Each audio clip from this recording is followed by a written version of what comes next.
저는 올해 69살입니다. 요양병원 4인실 창가 침대에 누워 천장을 바라본 지 열흘 조금 넘었습니다. 뇌졸중으로 갑자기 입원했던 거죠. 하지만 다행히 의식은 또렷했습니다. 말도 조금씩 나왔고요. 의사 선생님도 회복 가능성이 있으니 재활을 열심히 하세요라고 했습니다. 아직 죽음은 멀었다고 생각했습니다. 그날따라 핸드폰이 자주 울렸습니다. 손자들 녹음 메시지, 딸의 짧은 인사말들. 병실이 제법 따뜻하게 느껴졌습니다. 그렇게 오후 3시쯤이었을 겁니다. 가족 단톡방에 메시지 하나가 올라왔습니다. 어머님 건강이 많이 안 좋다니까 혹시 모르니 정리할 건 정리해두죠. 그 문장을 읽는 순간 제 심장이 철렁 내려앉았습니다. 정리? 정리할 게 뭔가요? 제 통장이요? 제 집이요? 아니면 제 물건들? 제 자리? 내 눈앞이 캄캄해졌습니다. 나는 아직 숨을 쉬고 있습니다. 아직 눈을 뜨고 있습니다. 아직 생각하고 있습니다. 하지만 그 메시지 속에서 나는 이미 세상 사람이 아니었습니다. 어딘가 정리되어야 할 대상으로 변해 있었습니다. 더 무서운 건 그 방에 나도 들어가 있었다는 사실입니다. 나는 그 대화를 지켜보기만 해야 했습니다. 반박할 수도 설명할 수도 없이요. 얼마나 오래 내 핸드폰을 들었다 놨는지 모르겠습니다. 병실이 너무 조용했습니다. 밖에서 들려오는 간호사의 발걸음 소리도 옆 침대 할머니의 숨소리도 크게 들렸습니다. 그날 저는 처음 알았습니다. 사람이 살아있으면서도 이미 정리 대상이 될 수 있다는 걸요. 그 메시지 이후 며칠간 저는 침대에 누워 천장만 봤습니다. 언제 누군가 들어올지 기다렸다가 발자국 소리가 들리면 눈을 돌렸습니다. 누가 올까? 내 아이들 중 누가 올까? 아니, 올까? 정말 올까? 그렇게 불안해하던 어느 날 오후였습니다. 문이 열렸고 서연이의 목소리가 들렸습니다. 어머님, 약 드실 시간이에요. 서연입니다. 큰아들 준호의 배우자였습니다. 그녀는 요양병원에서 가장 자주 얼굴을 비춘 사람이었습니다. 아침 일찍, 퇴근 후 저녁, 때론 주말까지. 항상 조용했습니다. 말수가 적었거든요. 하지만 손은 늘 바빴습니다. 이불은 가벼운 걸로 바꿔드릴게요. 베개 놓기가 편하신가요? 약 먹고 물도 조금 마셔야 해요. 사회복지사 출신이라고 들었는데 정말로 그 말이 어울렸습니다. 손가락 끝까지 신경 쓰는 사람이었거든요. 의료진도 눈여겨봤습니다. 간병인이 한 번은 이렇게 말했어요. 이렇게 세심한 보호자 처음 봐요. 정말. 저도 그 말을 믿었습니다. 그 말을 듣는 순간 뭔가 내 가슴이 조금 풀어지는 느낌이 들었습니다. 그래. 그래도 내 곁엔 사람이 있구나. 단톡방에 그 끔찍한 말들이 있어도 적어도 여기 이 병실에는 내 손을 잡아주고 약을 챙겨주는 사람이 있었습니다. 매일 오는 건 아니어도 자주 오고 올 때마다 뭔가를 챙겼습니다. 집에서 만든 미역국, 따뜻한 수건, 새로 산 크림. 작은 것들이었지만 그것들은 작지 않았습니다. 내가 아직 누군가에겐 챙겨야 할 사람이구나. 그런 생각이 들었습니다. 병실의 불안감이 조금 거쳤습니다. 서연이가 올 때마다 저는 조금씩 숨을 쉬었습니다. 깊게 천천히요. 혹시 모르니 정리하라던 그 말도 이렇게 누군가가 내 곁에서 세심하게 행동할 때면 거짓처럼 느껴졌습니다. 혹시 내가 잘못 생각했나? 그런 희망도 피어올랐습니다. 가족이란 게 다 나쁜 건 아닐 수도 있겠다는 생각. 누군가는 나를 사람으로 보고 있다는 생각. 누군가는 나를 위해 손을 움직이고 있다는 생각. 저는 그 시간들을 놓치고 싶지 않았습니다. 변화는 조용했습니다. 한 주가 지나고 두 주가 지났을 때쯤 서연이가 오는 패턴이 달라졌습니다. 아니, 정확히 말하면 그녀가 하는 일이 달라졌습니다. 어머님, 약 드실 시간이에요. 예전에는 이 말이 먼저였습니다. 하지만 이제는 달랐습니다. 문이 열렸고 그녀의 손에는 약병이 아닌 서류가 들려 있었습니다. 어머님, 요양비 정산이요. 다음 날. 장기 입원 대비해서 서류예요. 한번 봐주세요. 또 다음 날. 보험 청구 관련이니까 도장 좀 찍어주세요. 나는 그때마다 고개를 끄덕였습니다. 나이 많은 사람의 숙명이니까요. 병원비, 보험 청구. 그런 것들은 누군가는 챙겨야 하는 것들이었습니다. 서연이가 챙겨준다니 다행이라고 생각했습니다. 문제는 그 다음이었습니다. 어느 날은 안경도 쓰지 않은 채 그녀가 내민 종이에 도장을 찍었습니다. 글씨가 너무 작았거든요. 눈도 침침했고요. 그냥 네 하며 인장을 대줬습니다. 이게 뭐예요? 하고 물어보기엔 너무 자연스러웠습니다. 병원비 서류니까. 보험 서류니까. 그런 당연함 속에서 나는 내 이름 옆에 수십 번을 도장 찍었습니다. 그게 위임 동의서라는 걸 그땐 몰랐습니다. 나중에 알게 됐죠. 모든 게 너무 늦었을 때 병원 원장이 병실로 왔습니다. 표정이 어딘가 조심스러웠습니다. 어머님 말이에요. 보호자분 요청으로 다른 요양시설로 전원 절차가 들어왔습니다. 이미 서류도 다 처리됐고요. 전원? 나는 그 말을 듣는데 시간이 필요했습니다. 제가 전원을 동의했나요? 네, 위임 동의서에 서명하셨으니까요. 그 순간입니다. 내 손가락이 차가워졌습니다. 그 조용한 오후 안경도 쓰지 않은 채 도장을 찍던 그 장면들이 떠올랐습니다. 서연이의 목소리도 다시 들렸습니다. 도장 좀 찍어주세요. 그리고 그 한 줄의 말 뒤에 있던 모든 것들. 나는 처음으로 확실히 느꼈습니다. 이건 돌봄이 아니라는 걸요. 돌봄이라면 한 글자 한 글자를 읽어주고 이게 뭔데 하는 내 질문에 친절하게 설명해줬을 겁니다. 돌봄이라면 내 눈이 안 보인다는 걸 알고 안경을 벗어주거나 아니면 한 점 한 점 확인해줬을 겁니다. 하지만 그건 관리였습니다. 숫자였습니다. 서류였습니다. 효율이었습니다. 어머님, 약 드실 시간이에요. 그 따뜻한 말은 어디로 간 걸까요? 미역국과 수건은 어디로 간 걸까요? 남은 건 오직 서류와 도장 소리뿐이었습니다. 나는 그제야 깨달았습니다. 가장 성실했던 손길은 사실 내 손목을 잡은 손길이었다는 걸요. 그날은 평범한 오후였습니다. 핸드폰이 울렸습니다. 둘째 딸 지연이었습니다. 지연이는 서울에 살고 있었습니다. 한 주에 한 번씩 전화하는 딸이었습니다. 엄마, 나 차단했어? 그 첫 마디가 이상했습니다. 뭘 차단했니? 내 연락처. 엄마 핸드폰에서 나한테 전화를 못 건대. 문자도 못 받고. 나는 어리둥절했습니다. 내 핸드폰이니까 내가 할 수 있다고 생각했거든요. 하지만 핸드폰을 들어서 확인해 보니 정말이었습니다. 지연이 번호가 없었습니다. 어떻게 된 거지? 그리고 엄마 가족 단톡방도 없어졌어.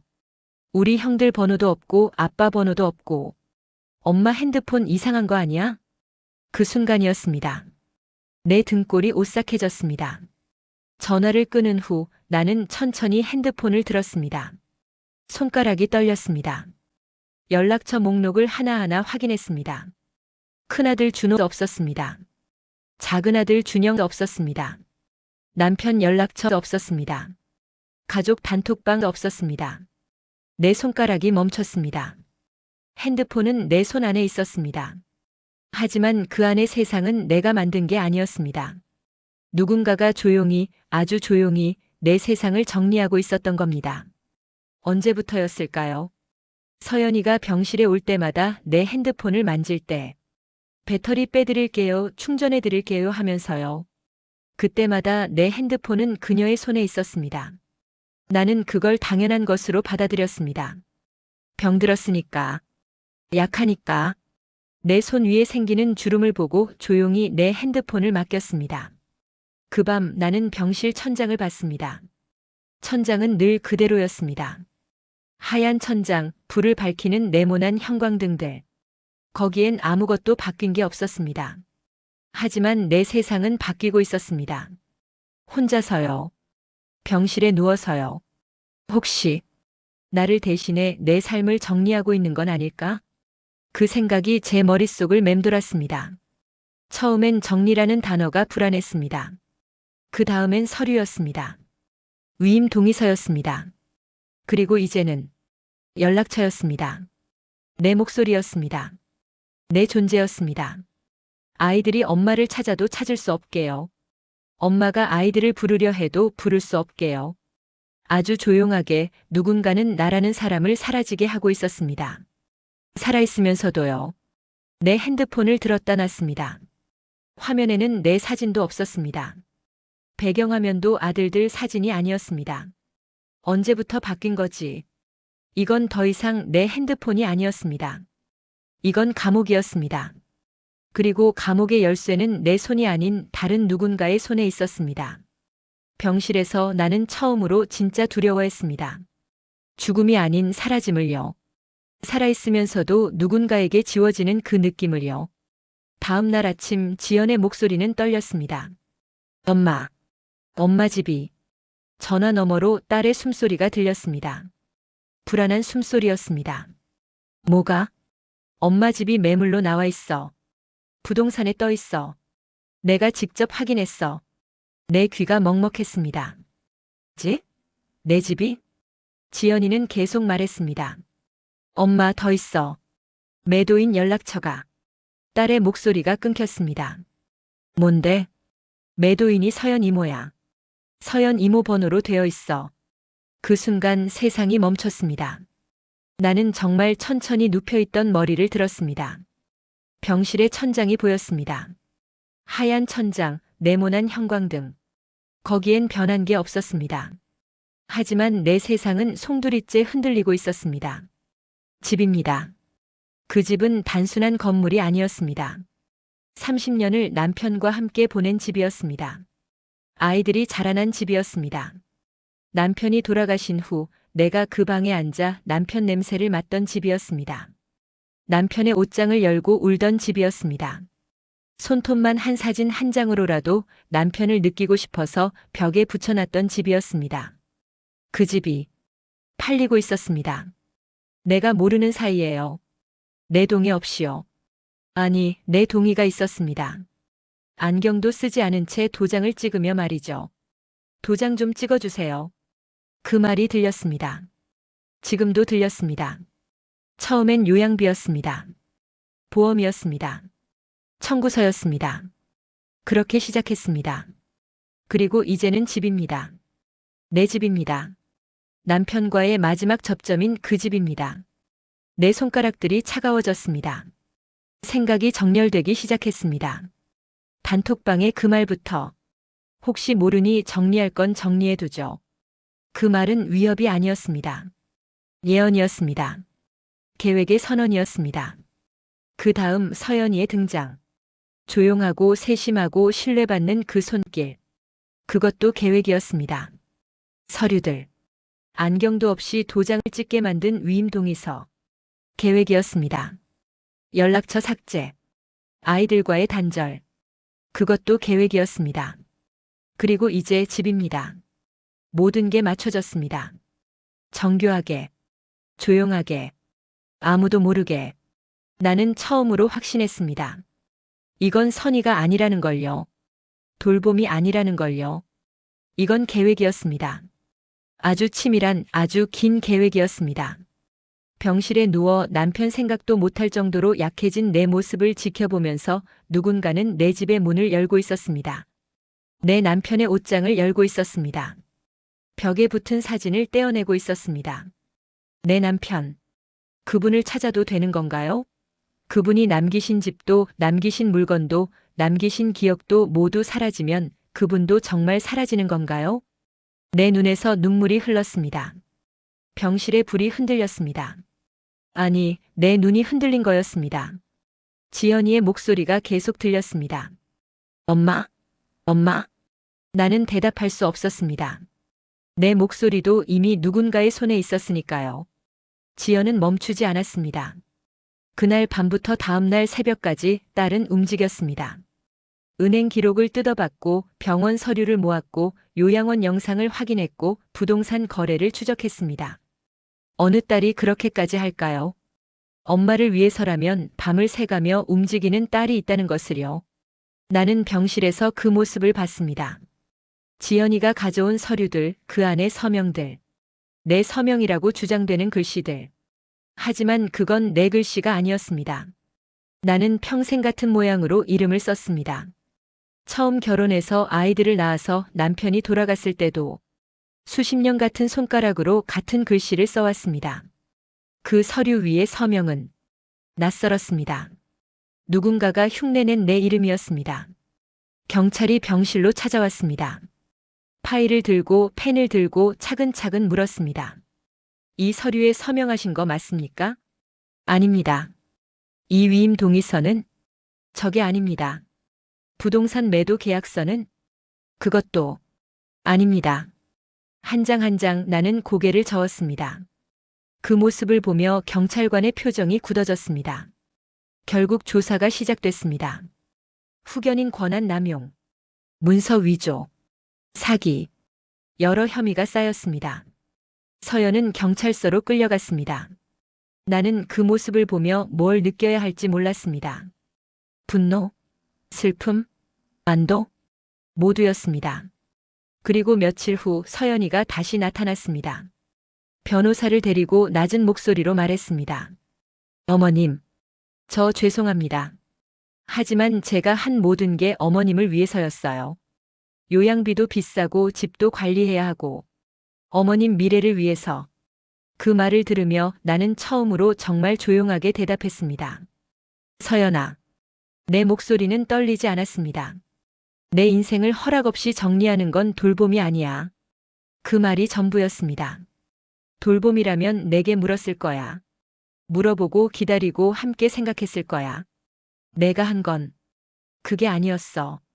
서연의 얼굴이 창백해졌습니다. 저는 진심으로. 진심이 뭐냐? 내가 물었습니다. 진심이라면 나한테 물어봤어야 한다는 게 진심이야.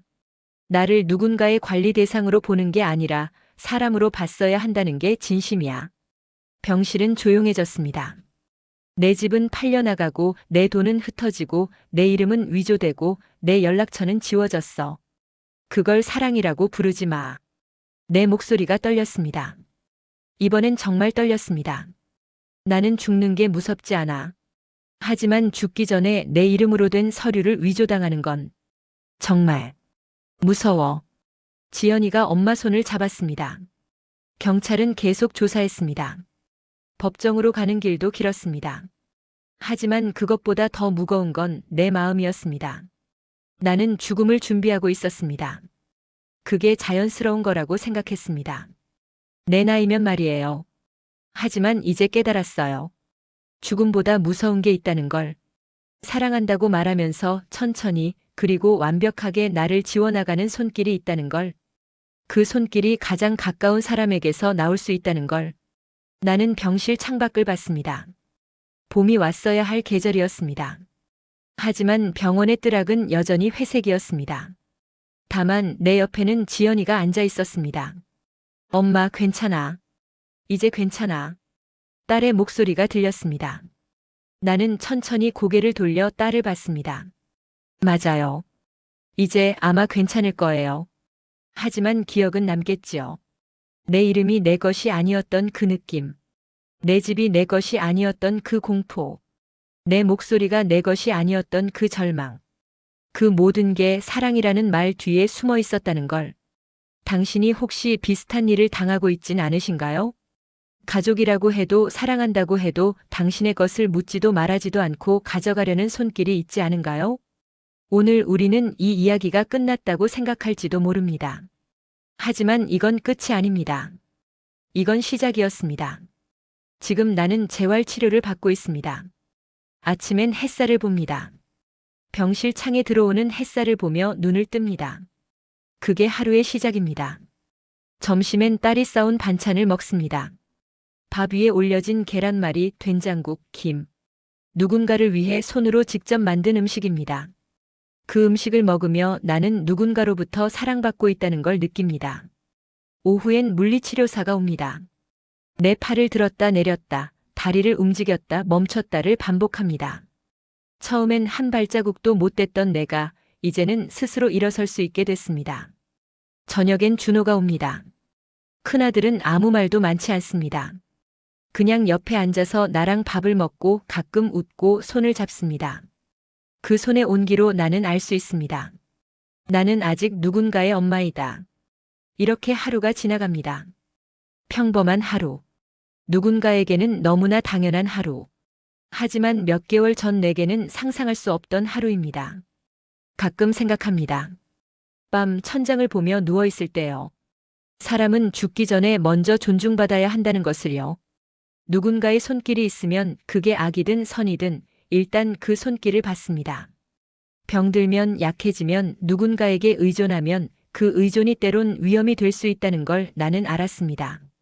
하지만 그렇다고 해서 의존 자체가 나쁜 건 아닙니다. 문제는 의존 속에서도 존중이 있어야 한다는 겁니다. 도장을 찍어주세요.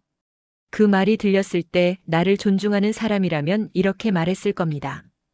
어머님, 이건 어떤 서류예요? 한번 같이 읽어볼까요? 어머님이 안 좋으신 눈을 위해 제가 읽어드릴게요. 하지만 그건 없었습니다. 있었던 건 침묵과 효율뿐이었습니다. 그래서 나는 지금 이 말을 하고 싶습니다. 누군가를 돌본다면 그 사람을 존중하세요. 나이가 많든 적든 병들었든 건강하든 약하든 강하든 그 사람은 여전히 사람입니다. 그리고 나는 또 다른 걸 배웠습니다. 인생의 마지막 정리는 누군가 대신 해주는 게 아니라는 것을요. 그건 내가 직접 해야 한다는 것을요. 내 집을 어떻게 할 것인지, 내 돈을 어떻게 쓸 것인지, 내 몸이 어떻게 되길 원하는지, 내 추억을 누구와 나눌 것인지. 그 모든 결정은 내가 해야 합니다. 아무리 약해도 아무리 병들어도 의식이 있는 한 그건 내 몫입니다. 나는 지금 유언장을 쓰고 있습니다. 의사가 말했습니다. 아직 필요 없지 않으세요? 아니에요. 지금이 적기예요. 왜냐하면 죽음 앞에서는 누구나 겸손해지기 때문입니다. 욕심도 줄어들고 뭐가 중요한지도 보여요. 그때 쓰는 유언장이 다른 누군가에게 강요된 유언장이 아니라 정말 내 마음 그대로의 유언장이 될 것 같아요. 지연이는 옆에서 문법을 고쳐줍니다. 준호는 물을 따라줍니다. 누군가는 내 손을 잡아줍니다. 하지만 손가락을 움직이는 건 나입니다. 글씨를 쓰는 건 나입니다. 결정하는 건 나입니다. 그게 얼마나 중요한지 나는 지금 알고 있습니다. 당신이 혹시 병원에 누워있진 않으신가요? 당신이 혹시 누군가의 보살핌을 받고 있진 않으신가요? 그렇다면 기억하세요. 당신은 약해 보일 수 있지만 당신의 인생은 여전히 당신의 것입니다. 당신은 결정권자입니다. 주인공입니다. 누가 뭐라 해도 당신의 서류에 도장을 찍을 때는 그게 뭔지 알고 찍으세요. 당신의 집을 팔기 전에 그게 누구를 위한 결정인지 생각해 보세요. 당신의 목소리가 사라지기 전에 당신의 목소리로 말하세요. 내 것이야. 내가 결정할 거야. 내 인생이야. 그 세 문장. 기억해 주세요. 나는 이제 알아요. 죽음이 무섭지 않습니다. 하지만 죽기 전에 내 이름으로 된 서류를 위조당하는 건 정말 무섭습니다. 죽기 전에 내 집을 잃는 것도, 내 목소리를 잃는 것도, 내 존재를 지워지는 것도 무섭습니다. 그래서 오늘 나는 다시 말합니다. 아직 숨을 쉬고 있으니까요. 아직 내 삶은 끝나지 않았으니까요. 당신도 마찬가지입니다. 당신도 아직 살아있잖아요. 그럼 당신의 인생은 당신의 것이어야 합니다. 병실의 창밖을 봅니다. 계절이 바뀌고 있습니다. 봄이 물러나고 여름이 옵니다. 나는 이 여름을 어떻게 보낼까 생각해 봅니다. 딸과 함께, 손자들과 함께, 그리고 내 결정으로. 그게 이제 내 가장 큰 행복입니다. 당신은 혼자가 아닙니다. 같은 병실에서 같은 두려움 속에서 같은 인생을 싸우고 있는 누군가가 있습니다. 그리고 그 누군가는 당신에게 이렇게 말해주고 싶습니다. 견뎌내세요. 당신의 목소리를 잃지 마세요. 당신의 삶을 지키세요. 나처럼요. 오늘 우리가 함께 들었던 이 이야기 어떠셨나요? 한 할머니의 입으로 전해진 이야기이지만 사실 이건 누군가의 엄마 이야기이고 누군가의 할머니 이야기이고 혹은 당신 자신의 이야기일 수도 있습니다. 우리는 이 이야기 속에서 많은 것들을 봤습니다. 가족이라는 이름 아래 벌어지는 배신도 받고 선이라는 말로 포장된 조종도 받습니다. 하지만 동시에 밤을 새며 엄마를 지키는 딸도 받고 옆에 조용히 앉아주는 아들도 받습니다. 이 이야기의 가장 중요한 부분이 뭐냐고 물어본다면 나는 이렇게 말하고 싶습니다. 당신이 아직 살아있다는 것입니다. 아직 눈을 뜨고 있고, 아직 생각하고 있고, 아직 선택할 수 있다는 것입니다. 그게 얼마나 큰 힘인지 아세요? 병원 침대에 누워 있어도, 약해 보여도, 누군가의 보살핌을 받고 있어도 당신의 인생은 여전히 당신의 것입니다. 당신의 서류는 당신의 서류고, 당신의 집은 당신의 집이고, 당신의 목소리는 당신의 목소리입니다. 그것을 지키세요. 아무도 대신 정리해주지 말고 당신이 직접 정리하세요. 당신이 무엇을 원하는지, 무엇을 남기고 싶은지, 어떻게 살다가 어떻게 죽고 싶은지, 그 모든 것을 당신이 결정하세요. 그리고 만약 당신이 지금 누군가의 도움을 받고 있다면 이것을 꼭 기억하세요. 도움을 주는 사람이 진심인지 확인하는 방법은 간단합니다. 그들이 당신을 사람으로 대하는가입니다. 당신의 말을 듣는가입니다. 당신의 의견을 묻는가입니다. 당신을 존중하는가입니다. 진정한 돌봄은 조용하고 진정한 사랑은 당신을 주인공으로 만듭니다. 우리가 하고 싶은 말은 이것입니다. 당신은 혼자가 아닙니다. 지금 이 영상을 보고 있는 당신, 누군가의 할머니, 누군가의 엄마 혹은 당신 스스로가 누군가의 보살핌 속에 있을 수도 있습니다. 하지만 당신은 약한 게 아닙니다. 당신은 누군가에게 의존하고 있을 수도 있지만 그렇다고 해서 당신의 존엄성이 사라지는 건 아닙니다. 같은 병실에서 같은 불안감 속에서 같은 두려움으로 밤을 지새우고 있는 누군가가 있습니다. 그리고 그 누군가는 당신을 응원하고 있습니다. 견뎌내세요. 당신의 목소리를 잃지 마세요. 당신의 삶을 지키세요.